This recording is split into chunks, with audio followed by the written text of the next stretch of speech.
De nouveaux détails sont parvenus sur l'attentat à la Nouvelle-Orléans. Le tireur aurait été inspiré par Daesh. Un drapeau de l'État islamique aurait été retrouvé dans son véhicule. Les autorités américaines auraient identifié l'auteur présumé de l'attaque, le citoyen américain Shamsuddin Jabbar, âgé de 42 ans, ancien militaire dans l'armée américaine.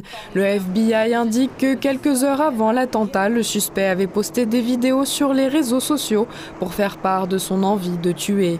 Le FBI mène une enquête pour déterminer ce qui s'est passé, pourquoi cela s'est passé et s'il existait une menace persistante pour la sécurité publique. Voici ce que nous savons pour le moment.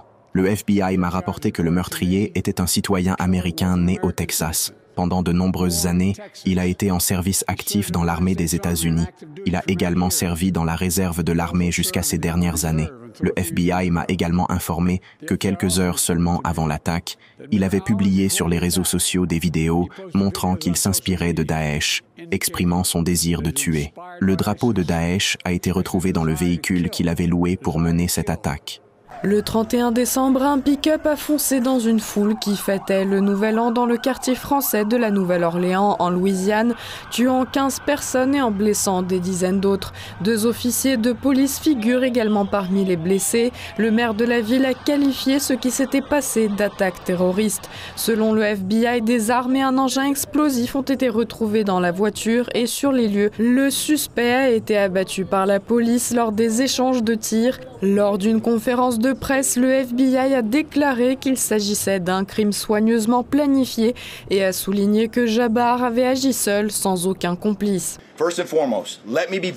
Tout d'abord, je voudrais être très clair sur ce point. Il s'agit d'un acte terroriste prémédité et diabolique. Il s'agit évidemment d'un incident très grave qui suscite une avalanche d'informations et de renseignements de la part des forces de l'ordre, des premiers intervenants et du grand public. Toutefois, à l'heure actuelle, et c'est un autre fait que je tiens à préciser, nous ne pensons pas que quelqu'un d'autre soit impliqué dans cet attentat, à l'exception de Shamsuddin Jabbar, la personne dont nous vous avons déjà informé. Le même jour, un autre incident dramatique s'est produit à Las Vegas, près de la Trump Tower.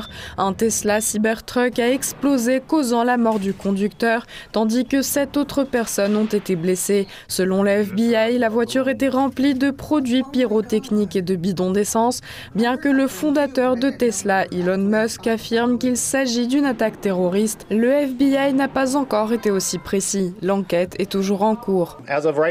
Pour le moment, notre objectif principal est de nous assurer que l'individu impliqué dans cet incident est correctement identifié. Notre deuxième objectif est de déterminer s'il s'agissait d'un acte terroriste ou non. Je sais que tout le monde s'intéresse à ce terme et essaie de comprendre si on peut parler d'une attaque terroriste ou non. Voilà notre objectif et ce que nous essayons de faire. Beaucoup de moyens ont été déployés à cette fin. Encore une fois, nous le faisons avec nos partenaires. Nous le faisons ensemble et nous continuerons à le faire jusqu'à ce que nous sachions exactement ce qui se passe. Le FBI affirme qu'il n'y a aucun lien entre les 2 événements pour le moment. Néanmoins, on note certaines coïncidences. Les 2 voitures ont été louées via la même application et les 2 conducteurs sont d'anciens membres de l'armée américaine. Il faudra attendre la fin de l'enquête pour que la situation devienne complètement claire.